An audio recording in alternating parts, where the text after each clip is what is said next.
Hello, and welcome to the Fear Channel, a channel with regular broadcasts telling the most chilling of urban legends, ghost stories, and forays into the darkest corners of the human mind. Those faint of heart or prone to night terrors should proceed at their own risk. Tonight's story is Hunting Trip.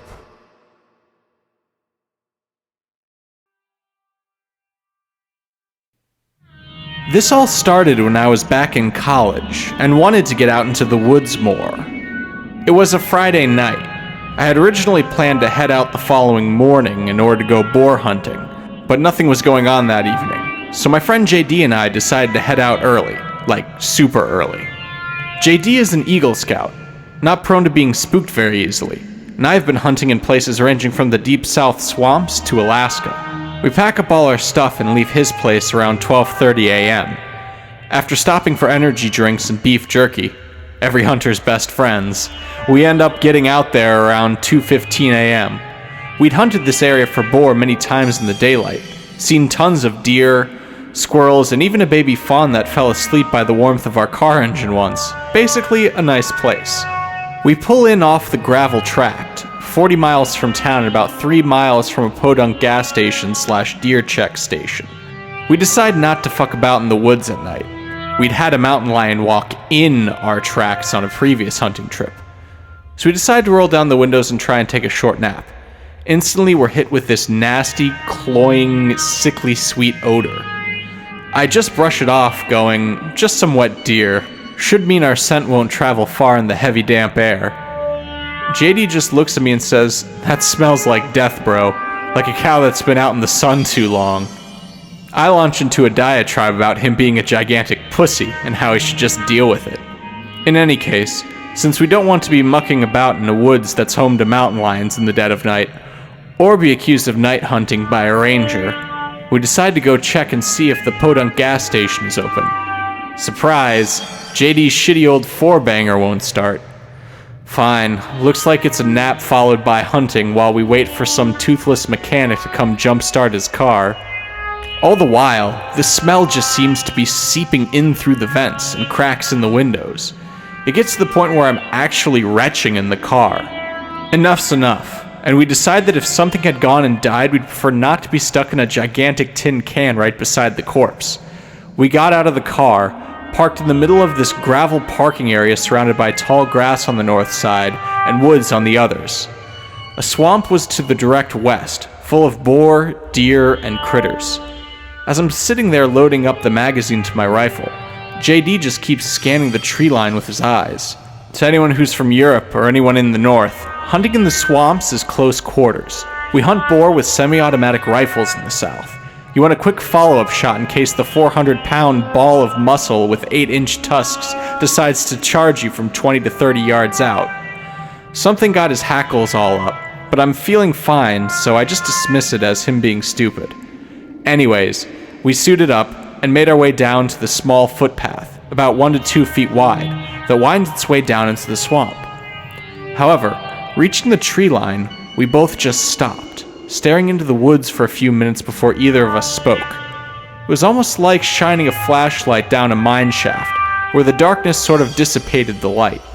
I could feel my skin crawl, and something deep in the hindmost parts of my mind told me to just walk right back to the center of that clearing and wait for light. So we do what any caveman would have done in that situation. We grunted out a few excuses to preserve our manhood and went and sat down by his car. Like fuck I'm going to bumble through woods with mountain lion weed growers and God knows what else at 3:15 in the goddamn morning. The mood lightened, and the smell had seemed to recede a bit, so we just busied ourselves checking our rifles and talking about girls, politics, and history. We're a weird bunch. After a while, the smell started coming back, and we began to voice our concern that something that smelled fucking dead was moving around. As the smell starts growing more and more oppressive, I start hearing branches and twigs break in the undergrowth. Whatever it is, it's moving, and I don't like it one bit. At this point, I'm thinking it's a mountain lion that's all covered in gore from a recent kill that's about to go full territorial mode. That wouldn't have been out of the question, but it wasn't.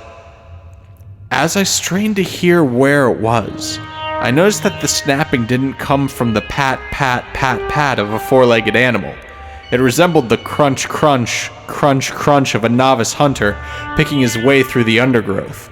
My first thought was that we either had a ranger with a sick sense of humor, a drug grower with a great sense of humor, or worse, a motherfucking serial killer. Either way, weapons were shouldered, bolts closed on loaded chambers, and lights pointed towards where the sound was. Nothing. Just the smell, and a slower now crunch crunch. It stops. The smell is everywhere now, and whoever it is, it's sitting far enough back in the tree line not to be silhouetted by our lights. Smart guy. No eye shine either, which ruled out just about any animal other than boar, which make enough noise to be easily noticeable. Once again, the caveman brain rears up deep within the psyche and tells me, fire. A fire, you idiot. Build a fire. So what do? JD and I build a fucking fire. Throughout this whole affair, other than a few moments, we'd been mostly quiet. However, the fire gives us comfort, and whatever it is seems to back off into the forest, if only for a while. As the fire burns hot, we start joking again, having a decent time, convinced ourselves it was only a cougar. However, there's only so much timber in a gravel clearing, and after a while we'd have to venture out of the firelight to keep the fire going. That time came, and as the fire burned down to embers, the smell came back more oppressive than before. And with that smell came an almost oppressive feeling of fear. Not regular fear, but an intense guttural fear that made your muscles tense, your stomach turn, and your eyes go wide. Every fiber of our being told us to get more wood, to keep the fire high. Only with fire would we survive the night. So we cautiously walked to the closest tree line, barely able to see from the dying light of the fire. We'd been trying to save our flashlights. I was on guard duty. We figured that my sent-me .308 semi-automatic would be a better standoff weapon than JD's small carbine. I'm tacticaling the fuck out at this point, adrenaline flowing from the profound feeling that something just isn't right. JD leans down into the undergrowth to pick up a stick, reaching into the tree line. He screams and falls backwards while branches break right in front of him. He gets up, freaking out, dusting himself off, saying he saw something staring at him first. Sunken eyes, a thick brow ridge, and ashy gray skin. Then it smiled at him. Not so much as smiled, but curled its lips back in a Cheshire Cat-style grin. We were seriously freaked out at this point. I'm going to ignore the next hour of this hopscotch game of the fire dying, the smell growing more intense, him, as we now call him, drawing near, building the fire back up, and him retreating back to stay away from the firelight. However, it should be noted that this entire time, he was circling us, probing our defenses, seeing if he could find a way to get up close without being seen. By the time 5 a.m. rolled around, we'd exhausted almost all of the dry firewood that wasn't within the tree line, except for what was in the tall grass on the northeast side of the road in.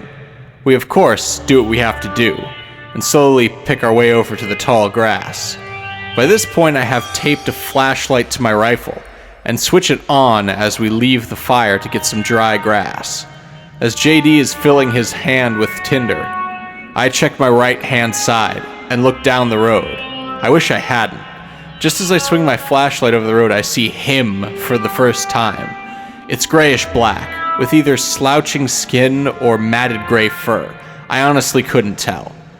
It crossed the 10-yard wide track what seemed like instantly, hunched over, maybe 5.5 or 6 feet tall, moving kinda like a gorilla does. It's over. Something in my head just starts screaming it's over. It knows you've seen it. It's not just being territorial. It's circling like a predator. It is a predator. That feeling hadn't been one of fear, but one of impending predation. Somehow, the lower parts of our subconscious had known what was going on long before we did. In any case, we ran back to the fire, popping the dry grass on top and waiting for the smell to recede. It didn't. It was close. Very close. And this time it wasn't moving.